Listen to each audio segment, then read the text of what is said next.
Hello, friends and neighbors. Thanks for joining us. Don't forget to smash that subscribe button just down there. It takes a second. Don't worry, we'll wait. It helps the channel grow, so we can't thank you all enough. Benny, where can they find us on social media? You can find us, Ray Benny Sports. We are on Twitter, Instagram, Facebook, and TikTok. And, of course, YouTube. Yeah, YouTube. We got a busy week. We're coming off the Labor Day Classic, so we're going to get into CFL Power Rankings. And finally, the return of NFL football. You did a fantasy draft this weekend, yeah? Maybe a couple? I did. Well, one last week, and I just did one earlier today. So, you going to win? I hope so, but probably not. We'll talk fantasy football as we move along. But let's talk about some hot topics going into the 2022 NFL season. So we got a couple questions that we're looking to answer and have fun with going into this season. My first question is, can Tua Tagovailoa, that's a tough start. Tua Tagovailoa take the next step under the guidance of Mike McDaniels? I believe so. I believe the Dolphins will be a team to watch, actually, in the AFC. Not necessarily a contender, but a team that can definitely surprise some people. They added that Tyreek Hill, and they're playing this West Coast run offense that you know that very well from San Francisco that suits Tua and his fast receivers.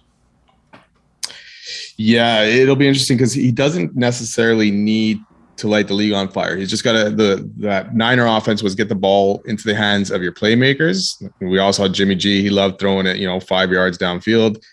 It'll be perfect. You can get that ball into Tyreek Hill's hands and into Jalen Waddle's hands.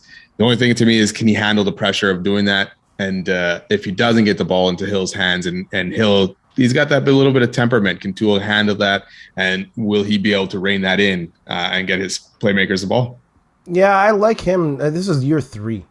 This is where you expect, not as much as before, but it's around year 3 where you expect your quarterback to take the next step forward. And I think this is the perfect offense for him to do it in.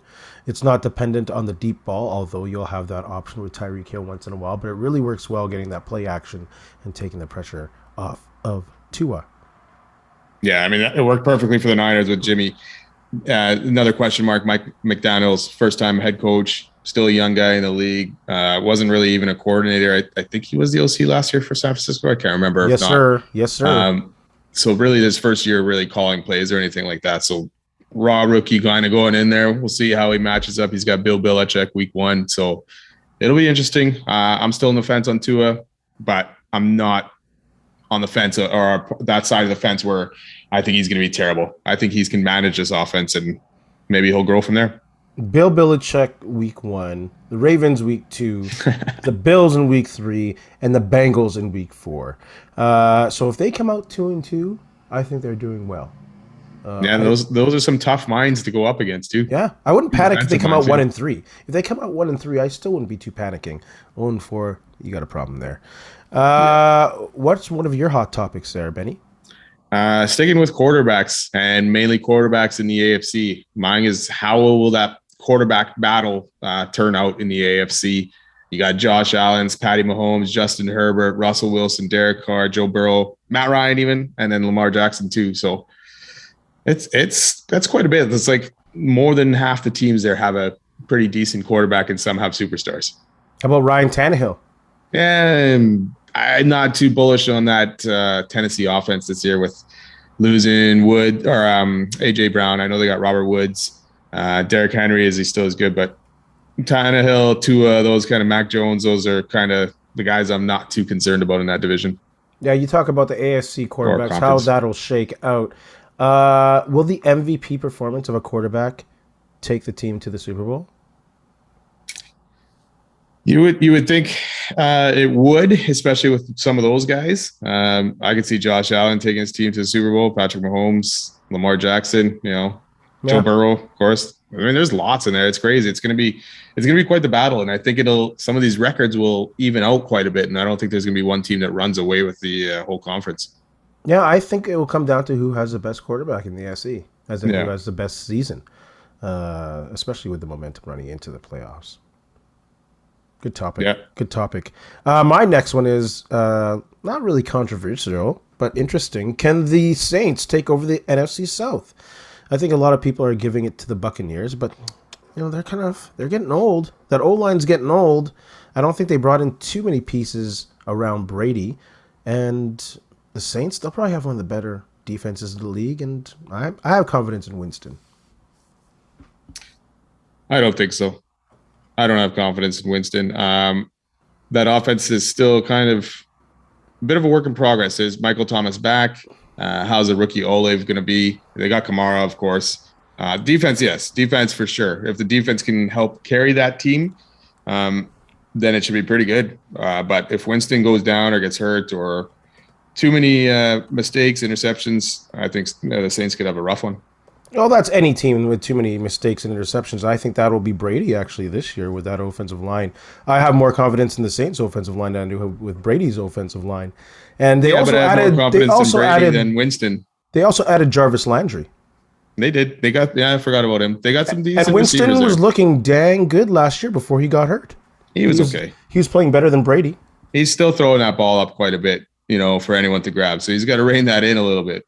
He definitely needs some work, and then he missed the rest of that season. So he's a much different quarterback than when he was under Arians. That's for sure. That's not the same quarterback. He is, but he's still chucking up and making some questionable plays. And is he back from injury really? So yeah, they'll have to depend. I think that's more of a concern, injury rather than his old Bucks fashion of throwing the ball up. I think he was pretty disciplined at the Saints. I'm really looking forward to that offense. And Kamara, of course, he can lean on. Hopefully, did he avoid suspension totally? For now, I think it hasn't gone to court, I believe, so he could avoid it till next season, if anything. Wasn't there video on this beating this guy's ass in the elevator? I don't think so. I haven't seen it. Unbelievable. Yeah, if it's out there, send it on by. But yeah, I'm surprised. It wasn't a casino elevator or a hotel elevator. I thought there'd be a camera for sure. At this point, you think there's cameras everywhere, right? And this stuff should get caught no matter what. So it'll be tough for the Saints if he ends up getting suspended somewhere in the middle of the season. But right now, it looks like it won't be till next season. Alrighty. All right, Saints. So what do you got for your last hot topic? I got one for you here because I know you like talking about the Niners and all that stuff. So I thought I'll do this one for Ray. That's a lie. You're doing it for you. You're doing it for your red and gold blood. That's what you're doing it for. Don't put it on me, bro. Don't put it on me. I'm not talking about the Steelers. Well, we could talk about the Steelers next time. Question is, will the Niners' decision to keep Jimmy Garoppolo as their backup backfire and stunt the development of Trey Lance? I'm thinking yes. Just because you got this guy, it's going to be anytime Trey Lance throws a terrible pass, it's going to be all over. It's going to be, hey, Jimmy G this, Jimmy G that. TV is going to be on Jimmy. It's going to get ridiculous. The only way Trey Lance obviously avoids this if he comes out and he's firing on all cylinders. But really, he's a rookie QB. He's going to have his struggles. He's going to have his good moments. So does he need a guy right there sitting over his shoulder that the fans are going to possibly start chanting his name if Trey Lance is not doing well? Yeah, I don't think it's a bad idea to sign him. I think that's a good backup, probably one of the best backups that you have. It's really up to Shanahan to make sure the message is clear in the locker room, who's the starter and who they're going on. They can care less what the media is saying at this point, if he's a veteran coach. That's a Bill Belichick, Mike Tomlin kind of move where you say don't worry about the outside noise, just play your game and be on it. So that's a big time Shanahan question, I think. Yeah, and the thing is, I do agree. Having Jimmy as a backup, as a pure backup, football backup, be a good player, good backup to have in case Trey Lance goes down. Yeah. Better than having Sudfeld in there or something like that they had in training camp. But yeah, if Lance, it's more on, can Lance handle that pressure in his head? If he has a bad game and all he sees is stuff about Jimmy. Yeah. Shanahan has already said he's going with Trey. Trey's his guy. Jimmy's the backup. So we'll see how the season goes. It all depends on Trey Lance. If he struggles a little bit, he's definitely going to hear the noise.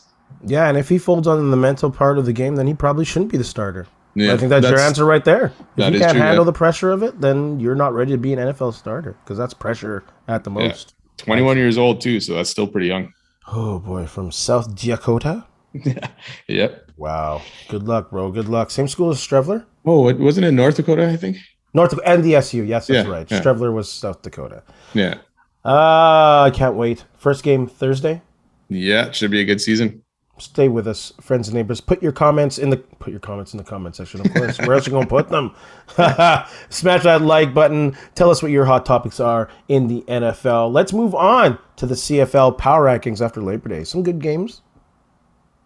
Yeah, pretty good weekend. Hold on, before we go to that. Yes, sir. Let's back up a second and get your Super Bowl picks. Oh yeah, predictions. I wrote it right down here and I just went right over them. It's too early for predictions. The way too early predictions. Who do you got? Super Bowl and winner. I'm going with the Bills over the Rams. Ooh. I think this is the Rams. I think this is the. I didn't really want to pick the Rams. I was trying to go through that thing and see who was there, but for me, on paper, they still got the best team in that NFC. Josh Allen, I think, gets it done this year. That Bills offense is going to be spectacular, and the D is actually pretty good too. So yeah, that's a big heavy favorite pick in among the media and analysts and experts. The Bills and the Rams. So we all know though that then at that point the Bills won't win, right? Because everyone's picking them to win. They haven't won so far. I got the Saints and the Bengals. I think the Saints are going to take the South, and I think they're going to surprise some people. And the Bengals, I think they're going to grow on that momentum. That's a young team who got really good at the end of the year. I can't see them taking a step back. I can only see them getting better. And then I'll take the Bengals to win the Super Bowl. Yeah, the Bengals really, if the moves they made to fix their O-line work out, they're going to be dangerous there because they're already dangerous on offense. But Joe Burrow was getting beat up like crazy. And especially in the Super Bowl, they couldn't stop Aaron Donald, right? So I can see the Bengals too. I'm not sold on the Saints, though. That was a big thing on the last play of the game there. Yeah. That if he had a bit of protection, he could have went deep. Yeah. Yeah. Not many people are buying on the Saints, but that's why I'm going to pick them. I can't stay in people's lanes all the time, bro. I got to pick something different. Everyone's picking the Rams again. Come on. Let's shake it up. Let's shake it up a bit. Also, put your power rankings. Put your predictions in the comments section. Let's move on to power rankings. Who do you got in the basement of the CFL, brother Benny? I'm going to put your team there, the one you've been giving a lot of credit to so far this year, the Hamilton Ticats. Yeah. After barely even showing up for their Labor Day game at home against Toronto, starting Jamie Newman, pulling Jamie Newman, going with another guy, Jalen Morton, and their only points where it was a pick six, right? Yeah. So, that offense wasn't very good, and I have no more faith in this team making the playoffs at this point. I know they still got a chance, but they've struggled. I have Hamilton at number 9. No QB, no chance. My team, whatever, bro. I'll put my balls in the line. People know where my perspective is. People know what my perspective is. I'll take my chances. I got Edmonton at number 8. They're just yuck. I think it's kind of fair to say that Chris Jones is not the person that you want in a rebuild. I think he needs a solid core, which Edmonton doesn't have, and he's having trouble putting this team together. Because there's glimpses of them being good, without a doubt, but they just can't connect. There's no cohesiveness in the team, so I have them at 8. I have them at 8 as well. They actually played a decent game today, especially on defense. Their defense probably played one of their better games, giving the team a chance to win. But yeah, to me, they're still messing around too much, trading guys, moving guys. So I'm leaving them at number 8, but they definitely get the bump up over Hamilton. Yeah. Who do you got at 7? I got Montreal at 7 for laying an egg when they had a chance to kind of distance themselves in that spot for second place. They're at home. You let Ottawa come in and beat you. Like it wasn't very good in much to Montreal's perspective. Their D couldn't get after Arbuckle. Not a good effort. No, you lost to Ottawa. This will be a great rivalry in the future.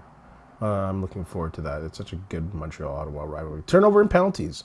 Yeah. Teams like Winnipeg, Calgary, and BC, they can get away with it. But when you're Montreal, you can't. You cannot do that. Even their receiver, Eugene Lewis, is like, we can't do that.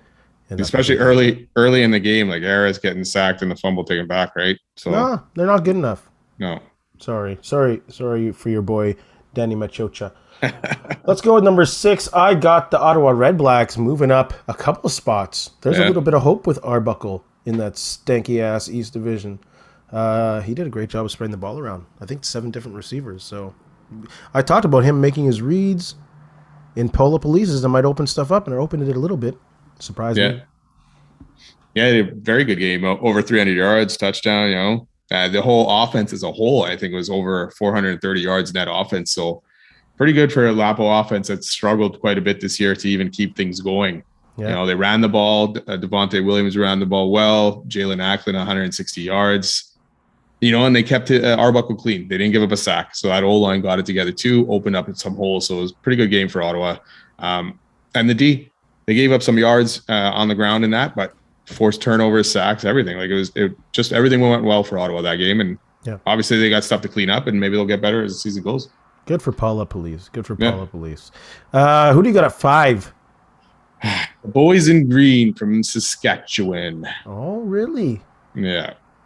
Yeah, I mean, they played a tough game against the Bombers, came out hot, got things going.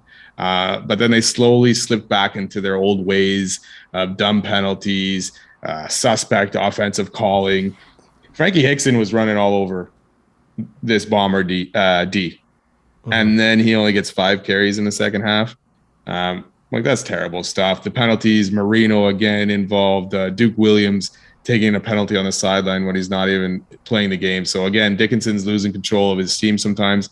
I don't know if they want to be the bad boys, but it's costing them games. I'm taking Toronto at number 5. They beat the team they should have beat. I'm putting the Riders over them at 4 because even though despite these penalties and stupidity, they only lost by 2 against the league's best team. If they can rein it in and focus a bit, and got to give props to the Bomber defense, shutting them down in the second half. Like, that's a Bomber D again, showing up when they have to show up. But yeah, I have Saskatchewan at 4. And you silly Rough Rider fans talking about, the Bombers are lucky. Well, give me a break. Was a touchdown throw to Schoen and to Dembski lucky? Was a 55-yard field goal by Legio lucky? Nah. Take the loss. Take the L. Yeah, they lost by 2 only, but they're at home Labor Day. I mean, they had that crowd on their side. They started off hot, and then to me, they just went downhill. I liked what Toronto did against Hamilton. They should have beat them, but you know what? They've struggled to beat them. They haven't won in at Tim Hortons Field ever, and this is the first time they've won a Labor Day game in 10 years. So yeah, it's a big game and it's a tough game. And they came out and their D again was tough against Hamilton, so that's why I'm throwing them at 4. Also, Hamilton had no QB. That's true, but Toronto got They're it done. screwed. They're screwed. Hamilton, they are screwed. Yeah, that's why they're in the basement. I think 3-2-1 will be the same. Maybe. Or 4. Who you got 4? You got Toronto, right? Oh, yeah, Toronto 4, yeah. There's no way you put Toronto in the top 3. No. I'd be concerned. No. You said. No. I'd be concerned. I got BC at 3. They didn't play, but they're not better than Calgary. Yeah, you know what? I flipped that as well, too, even though BC has the better record. We're going to see with Vernon Adams, if he ends up playing, how he can do in that offense. So maybe that'll get BC back up to number 2. But right now, the question is, we know Jake Mayer is a QB in this league. Absolutely. And got it done. So right now, Calgary is the second best team in the league for me. Yeah, Mayer Bagleton could be an issue. And Henry, in the playoffs. Malik Henry. Gosh. Like, they're still hitting it, and Kadeem Carey is still, putting up some yards. So yeah, we'll really need Brandon Alexander in those playoffs. Oh, for sure, yeah. I put something a little not controversial, a little something to think about. Is Vernon Adams being traded to BC? Is that a possible Caleros to Winnipeg move, where it puts them, with someone competent who can run the offense and possibly do a run in the playoffs? I'm not saying long term. I'm not saying dynasty possibilities, but I'm saying he might be the player that puts him over the edge. I think he can come in and definitely contribute to that offense, probably better than O'Connor, because we've seen Adams. He's chucked that ball up for his receivers. He's thrown for a lot of yards, stuff like that. Does he have enough talent or maturity to kind of keep that going like Caleros did when he came into Winnipeg and had to learn a brand new offense? That might be the tougher part there, but I could see them definitely making a run and being better with Adams than O'Connor. I don't know if it's enough to take them to a Grey Cup victory, though. We'll see. And Adams has those legs. He can move, too. That as well, because, and you got those receivers clearing out that field for you, too, right? Yeah. So, we saw Rourke. He took off many times, so Adams could definitely do that, too. That huge play. It's the last week of the season that the BC and the Bombers play, right? Yeah, I believe so. Ooh, that could be huge. So who do you got at number 1? a dub. You know what? I had to think long and hard about this, and I know people listening all the time. It's always Winnipeg at number one, so we're going to keep Winnipeg at number one. How can you not? How can you not? They clinched the play. They're in the playoffs at Labor Day. I still don't know. Is this the earliest? Like I haven't seen anything. I expected maybe the CFL to throw something out. Like put that in the comments if y'all know. Is this the earliest someone's ever clinched? Labor Day. Labor Day. Wow. This is when the season starts. In the 18 game schedule. Yeah. That's what we want to know. They're impressive. When they have to win, they win. You know what? We got to give him props. And because he got beaten down a few weeks ago, kind of thing. But Mark Leggio, 55-yarder, man. That was a crazy kick. When he went out there, I'm thinking, what is O'Shea doing? He's crazy. And then he nails that thing right down there. And great job for him. That guy nerves of steel to come back from what he heard over the last 2 weeks and come back and kick that. Plus his punt that he avoided the rush. The juke. And still got the punt off. I was like, what? #believe. Yeah, so good job for Mark Leggio. Believe in Leggio. That was great seeing that guy hit it cleanly down the middle. Yeah. In your face. It was fantastic. It was like, that's good right away kind of thing, right? So that's a good sign. So hopefully it keeps growing. Keep it growing. That was a fun episode. Man, NFL back. I can't wait. I'm playing that daily or weekly fantasy, not the season one. So we'll definitely talk about that. Yeah, daily fantasy, right? Can't wait for that. Oh, I can't wait for anything NFL, man. And CFL's heating up. We can talk about the playoffs now with the Bombers and look for those matchups. Do we tank for the crossover now? What's wrong with you, man? Why are you tempting the football gods and goddesses? Don't be like that. That's rude. You got any shout-outs? Yeah, I'm going to shout out the Canadian women's hockey team for battling and winning the World Championships of Hockey, Women's World Hockey Championship, 2-1 over the USA. Great game, great goaltending. Yeah, the U.S. was feeling it that tournament. Didn't they beat Finland like 10-1? Yeah, and they beat Canada, I think, pretty good, 5-2 or whatever it was, the score, something like that. So, they were feeling it. They ain't happy, though. They ain't happy. They're never happy. And we don't care. Just a quick shout-out. Welcome to veteran Sam Gagner, a fourth liner. Benny was looking for that signing, yes? Yeah, that's what I was totally expecting Chevy to do once he left the cabin for a bit. It was a long weekend. He was back in town already, or what? Benny and I were talking. I'm like, dude, I'm sick of these Jets fans talking about, we want the young guys to play, and now they're going to let the young guys play, and now people are complaining again. You know how it is in Jets Nation, on Twitter especially. Because this stops the young guys from possibly playing. That's why people start to worry. It's a camp body for now. Don't worry, it's fine. If they're good and they're ready contract, he's not going anywhere. If they're good and ready to play, then they'll play. Like, what happens if they release him? If at worst, what happens? Well, they're not releasing him. Obviously, they're paying him 700 and whatever it was, 1,000. So that's pittance in the long run. He's on the contract unless they throw him on the waiver at some point. But I can't see them doing that either to a veteran guy. So. It's not a big deal. It's not a big deal. I was worried about. It's always a big deal. And then we have this guy. Man. We have this guy online putting Nola as a first pairing defense. Come on, see, it's not even Jet season yet, and I'm already getting upset with these people. Give me a break. But we got lots of time. We got lots of time to talk about the Winnipeg Jets. Ben, you got anything to say to the people? You know what? Thanks a lot for listening and checking us out. Have a good week. And in the famous words of LeVar Burton, we'll see you next time. Hey, friends and neighbors, don't forget to check us out online on Facebook, TikTok, Instagram, and Twitter at Ray Benny Sports. And don't forget to check out our YouTube channel. Leave a like, leave a comment, tell us what you think.